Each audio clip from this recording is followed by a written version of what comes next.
पुण्यात फ्लॅट घ्यायचा आहे. पण कुठे घ्यायचा, कसा घ्यायचा, कुणावर विश्वास ठेवायचा? फसवणूक तर होणार नाही ना? योग्य दरात मिळेल की नाही? मोठं कन्फ्युजन आहे. चला तर मग सर्व कन्फ्युजन दूर करण्यासाठी संपर्क साधूयात सारंग अहेर यांच्या रेरा रजिस्टर्ड ड्रीमोरा रियालिटीशी. संपर्क सारंग सुधाकर अहेर, ड्रीमोरा रियालिटी. मोबाईल नंबर 82 83 91 91 आणि 62 62 90 910.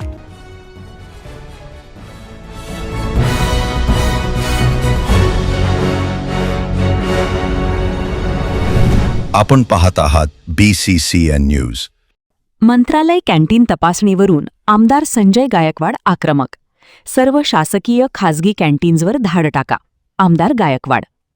हायकोर्टाने वकिलांना व FDA अधिकाऱ्यांना पुन्हा एकदा मंत्रालय कॅन्टीनमध्ये जाऊन तपासणी करण्याचे आदेश दिले आहेत. या पार्श्वभूमीवर बुलढाण्याचे आमदार संजय गायकवाड यांनी तीव्र प्रतिक्रिया व्यक्त केली. ते म्हणाले, कोर्टाचा आदेश येणार होता तर FDAने कॅन्टीनसमोरच थांबणे गरजेचे होते. 3 तासात चालकाने सर्व काही क्लीन केले असेल. त्यांनी सांगितले की त्यांच्या काळातही 79 त्रुटी आढळल्या होत्या, तरीही क्लीन चिट दिली गेली. तुकाराम मुंढे यांच्या कार्यामुळे पनीर आणि तूप गायब झाले. याचा अर्थ राज्यभर किती लोकांना विष पाजले जात होते. तमाम महाराष्ट्राच्या जीवाशी खेळले गेले, असे गायकवाड यांनी आरोप केले.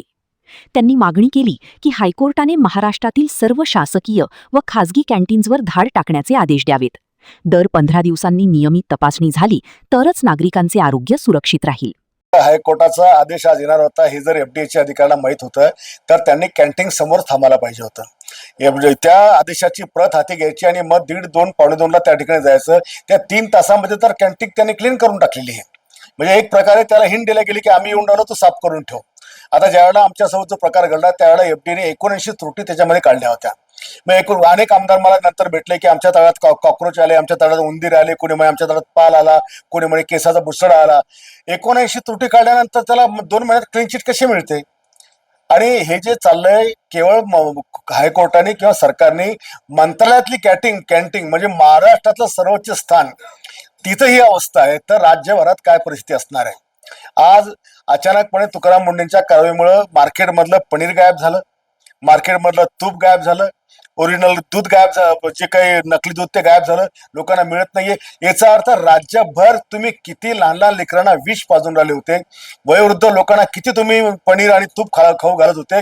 आज तुम्ही महाराष्ट्रातल्या तमाम जनतेच्या जीवाशी खेळत होते. हायकोर्टाने सगळ्या कॅन्टीन महाराष्ट्रातल्या तमाम खासगी असतील का शासकीय ह्या सगळ्या वर धाड टाकण्याची कारवाई करायला पाहिजे, शासनाने केली पाहिजे. आणि हे एकदा करून थांबलं नाही पाहिजे. दर 15 दिवसाला याचा रिव्ह्यू झाला पाहिजे आणि त्याने असा जर रिव्ह्यू घेतला गेला तर आणि तरच महाराष्ट्रातल्या जनतेचं आरोग्य आपल्याला सांभाळता येईल.